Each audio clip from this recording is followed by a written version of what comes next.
We taking y'all to motherfucking Oakland, California. We got EA Ski here. What's up, EA Ski? Yes, sir. What's up with it, Rude Jude? What's cracking? You are a producer, rapper extraordinaire. You were part of some of the sound of the 90s, especially coming from the Bay Area.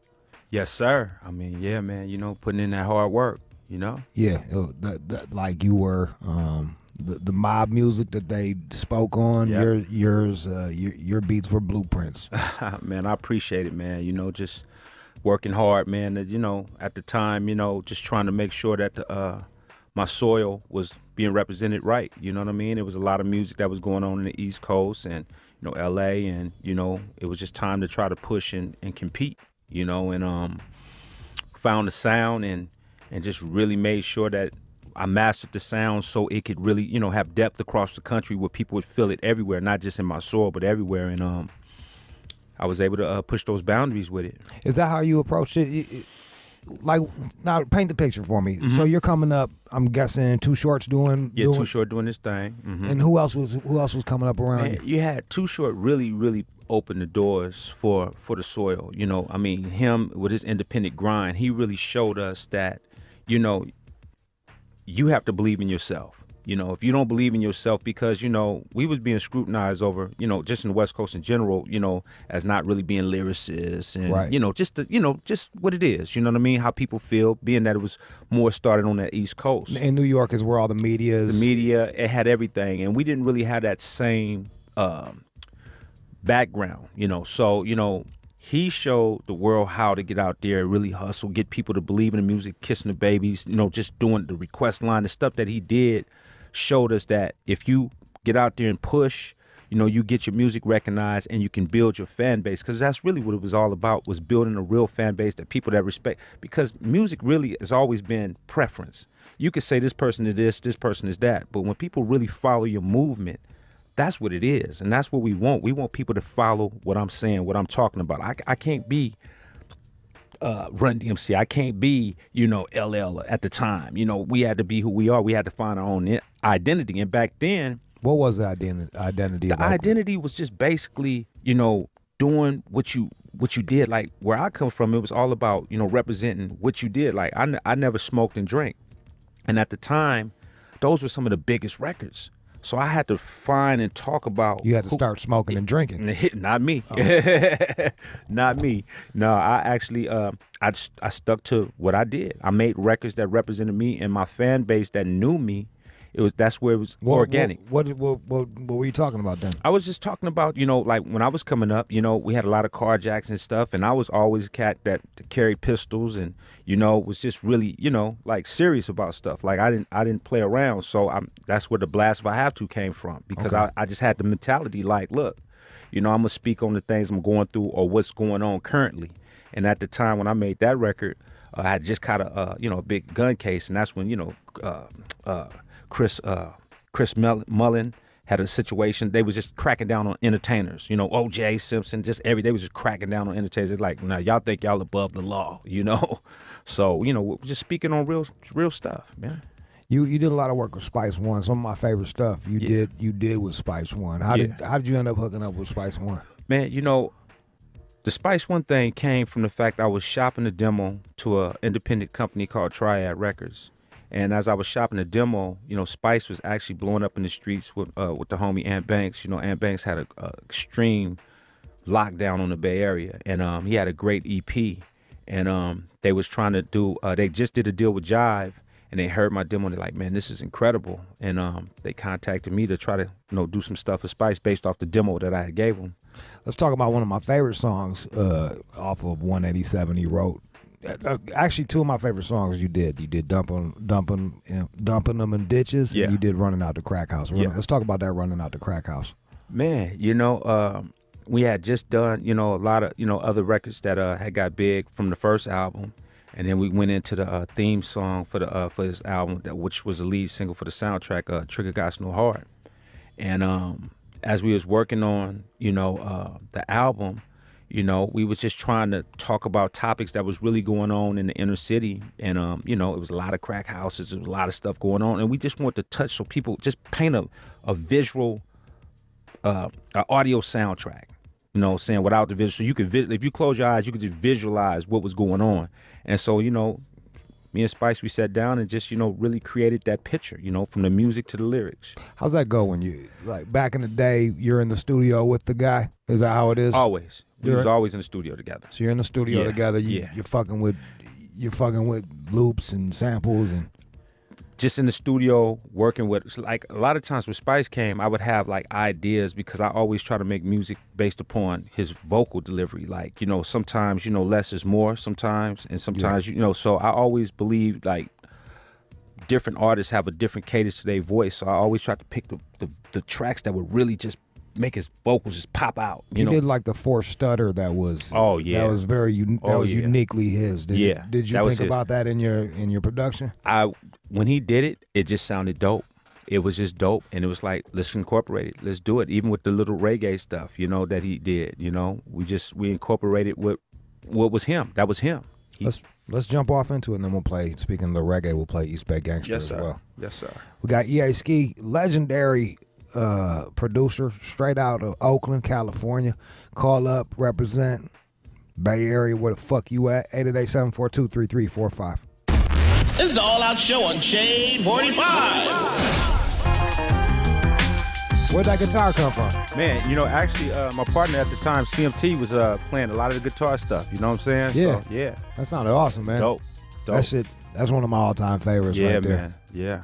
Running Out the Crack House. Not the Crack House. Do they got them anymore, or is everybody on oxys and shit now? Man, you know, it's such a different game now. You don't know what people own. They own all kinds of stuff. Yeah, what you seeing out there now? Man, everything from, man, still the mollies to the meth to the all kinds of, man, it's ridiculous. I mean, you know, a lot of people still, you know, the weed is always gonna be, you know, the number one of the things, you know, that people do, but, you know. Yeah. Shit, you know. Yeah. All right, we got Black Magic. 888-742-3345. Go ahead, Black Magic. The white dog, nigga. I appreciate you first and foremost bringing on the mother. That's a white dog. Hell the fuck you here, nigga. EST, what up, though, my nigga? Yo, what's good with it, cuz? What's good with you, sir? All right, bro. Hey, check this out. So I was born in the town, but raised in the Rich, and I always appreciated the shit you do with Frontline. You know what I'm saying? Like, I was in high school when all that shit came out with Lock and Left and all that. And really, I was just saying if you was connected with any more of the little youngsters coming up out of like Richmond in the town or anything like that with your new shit, you know what I mean? Yeah, man. With shit. Yeah, man, I got a lot of stuff I'm working with, man. I got an artist named, you know, Red the Arsonist I'm working with. I got a lot of cats that, you know, hit me up that I always try to show that love because, you know how that soil is, man. I'm all about my soil. So, you know, I don't care, you know, what part of the soil it is. If it's Bay, Richmond, you know, Vallejo, Frisco. I mean, you know, even with the San Quinn stuff, you know, a lot of people, you know, be trying to divide and conquer us. So I don't allow that stuff to happen. If you dope, you dope. And when I hear somebody that's dope, you know, we get in the studio and we try to put in that work and try to show that talent. Because I'm about music, man. I ain't about nothing else but the music. If the music is dope, we can work. If it ain't, we can't talk. Let's talk about, let's play some of your new music, as a matter of fact. What do you want to jump into first? Let's jump into the Wake 'Em Up, you know, Tech Nine and Too Short. Tell me what you were thinking when you made the track and everything. Man, just basically, you know, just waking them up. You know, we, you know, three legends in the game that been in the game for a while, and a lot of people, you know, they try to count you out. You know, like the more years you put in it, a lot of the new cats, they kind of feel like you become this threat, you know what I'm saying? So they want their time, and it's like, man, you know, sometimes veterans got to wake you up and do what you do. You don't have to conform to no new style music. Do what you do, make the music dope, make the bars dope, and I just tried to bring these cats that I respect to the table. You know, of course, Tech has been putting it in for years, of course, Short, myself, and we'll just wake them up. It's it's kind of like, it's tough when you see old rappers try to come back and they start doing, it's like when you see an old guy trying to date and he's got on the True Religion pants with the fucking sideways hat. It's like, yo, just stay in your lane. Do what you do. I'm a firm believer, man. You stay in your lane. I love, like, I'm the type of person, I love the older cats. I love the younger cats. I don't let nothing divide and conquer. I understand that if I got a young cat, he gonna do what he do. I'm just gonna try to mold him so he understands the business, but let him do what he do. When you get the older cats, I try to tell them you can reinvent yourself, but you got to reinvent yourself in a way where it's still in your lane, but you're still appealing, where you're not like lost touch with what's going on right now. And when you lose touch when you start trying to do something that's just, you're too old to do that, bro. You know what I'm saying? You got to be talking and spitting from a veteran point of view because you're older now. You got too much knowledge. The stuff that I talked about 10, 15 years ago is not the same thing I'm going to be talking about now. It's just no way because I got too much information, so I know better. All right, let's jump off into it. We got EA Ski here. Take over Tuesday. This is the All Out Show on Shade 45. Shade 45, we are back. We got EA Ski here. That's some new stuff right there. Yes, sir. Yes, sir. EA Ski, Tech 9, Too Short. Wake 'em up. All right, so you got an album out?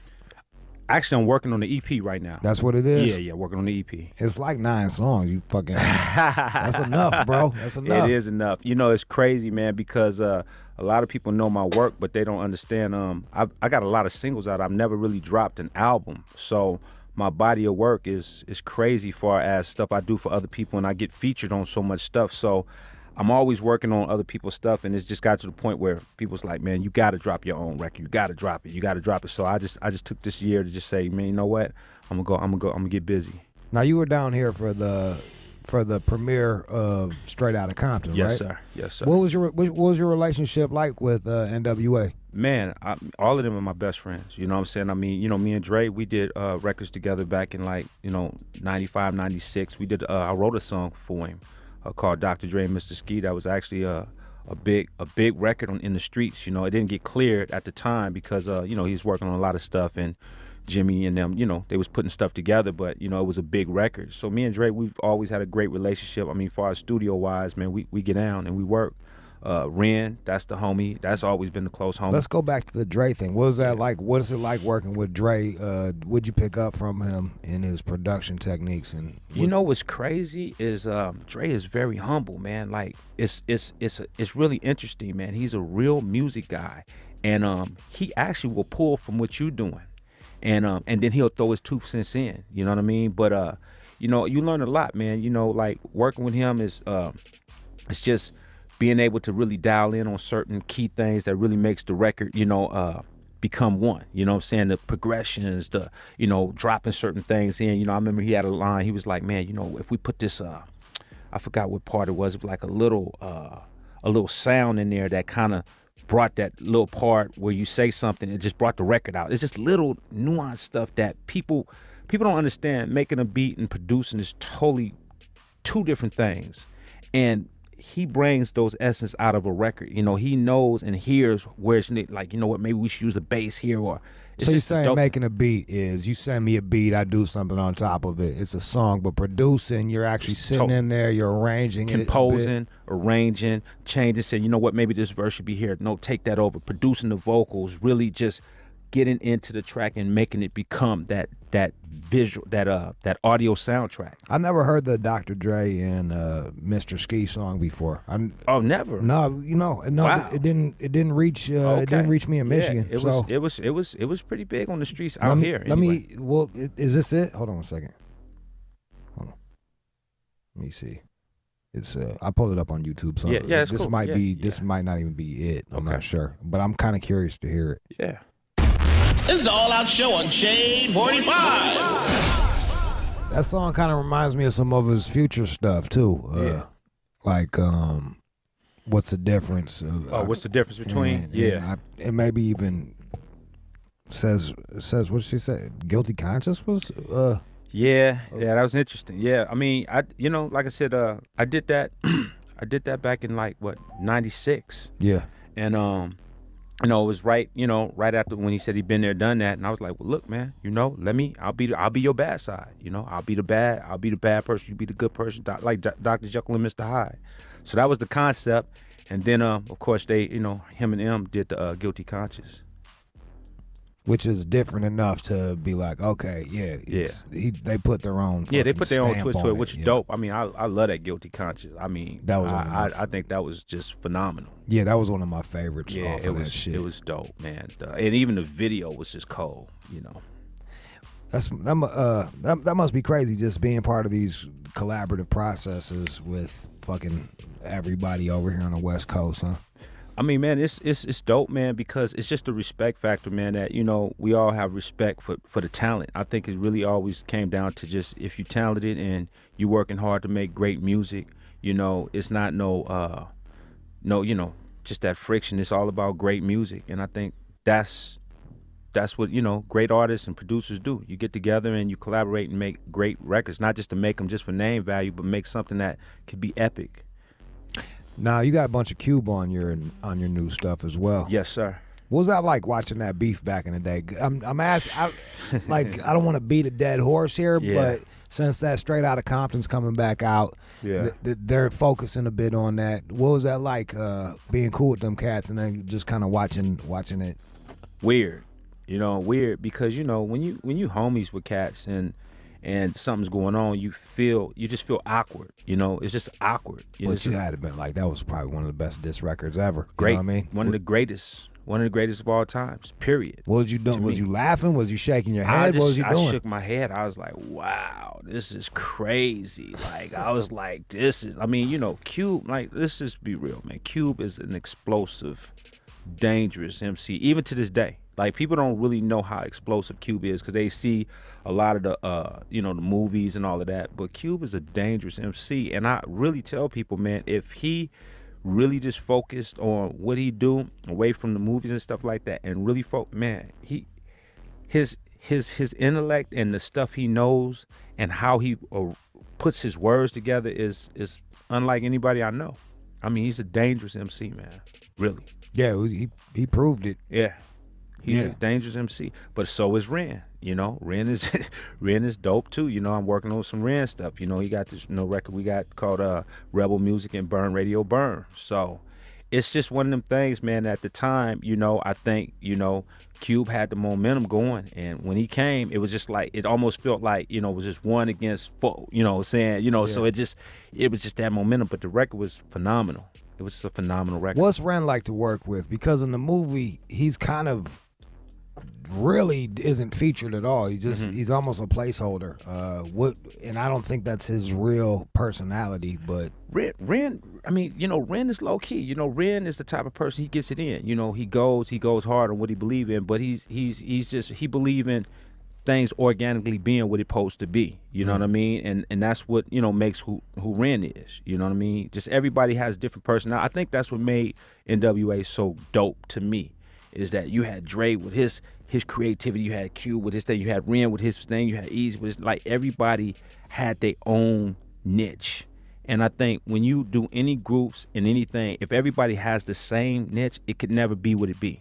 You also did work with Master P, who was another fucking millionaire in the field of hip hop. Yeah. What did you learn from him? What did he learn from me? You mean? Yeah. You know what I'm saying? Because sprinkle me. Yeah, we actually, I rekindle that. We actually learned from each other. What I did learn is that Master P had a drive unlike anybody that I knew.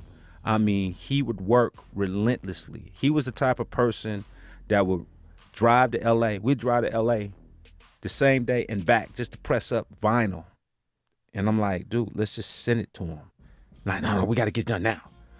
We drive up, drive back, be tired, but up and back, and like signing autographs before they was done, just doing advance stuff, just working in advance. Like he was always working in advance, and his hustle and drive is impeccable. I really don't know too many people that work like him. He was one of the first cats that would be like, oh, you bought this one? Open it up. If you want to buy more, just order it right here. Master P had it on lock. He was way ahead of his time, the way he thought and his process of getting stuff done. He was all about, I want the people to love me. I want to kiss the babies. I want to shake hands. He would do the things that a lot of people didn't want to do. A lot of people think it's all about putting out records.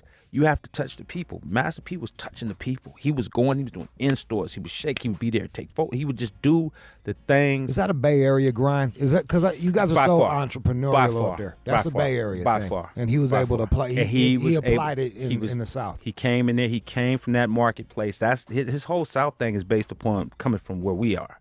You know what I'm saying? Coming from Richmond and taking that game and applying it, and making it manifest for the South and do what he did. And, and you got to honor that. You got to respect that because, it's not about, who takes what. It's about learning how to make the game become bigger, make hip hop bigger, but still make great material at the same time, and at the time he was doing his thing and it's obvious.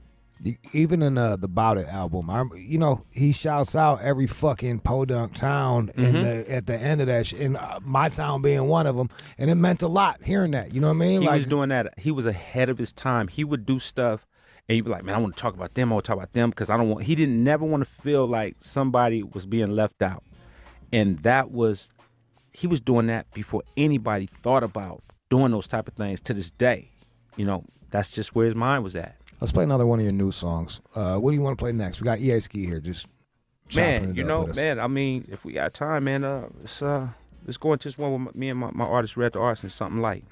Just spitting some bars. Okay, he's actually here. All right, Red. Where you from, Red? From the Bay Area, man. I grew up a little bit all over. Born in Hayward, lived in Oakland for a little bit. Moved out to Fort Wayne, Indiana, and came back and shit. So, just living all over. But it's Bay based. All right, here it is. Red the Arsonist, something light. Let's go. This is the All Out Show on Shade 45. Shade 45. I want to thank EA Ski for coming by and it's always good talking with you, man. It's always love, man. I appreciate everything you do and what you represent, man. You've been always representing and holding it down, and I salute you, homie. Well, we grew up on y'all shit out there in Michigan, so man, it's love. It just lends to what we do. We like old fools with beating the trunk. So exactly, because that's what it's about.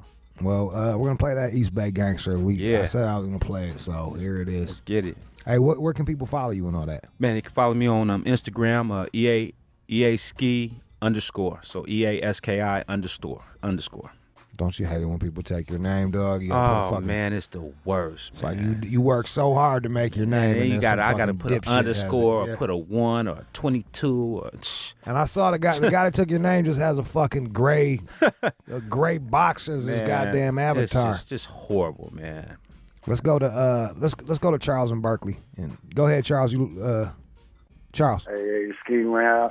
I want to say, man, keep doing your thing, man. I've been fucking with you for years, man, because I'm from Berkeley, man. So I grew up on your shit, man. So I know your shit slaps, man. So keep doing the work, man. Hey, man, I appreciate it, homie, man. I respect everybody in my soil, Berkeley, everywhere, Oakland, you know what I'm saying? And I appreciate the love, man, and you growing up on it and knowing the history of what I've done and the dudes I put in. So I know you know what it is, so I salute you, homie. Here it is. Appreciate it. Gangster. This is the All Out Show on Shade 45.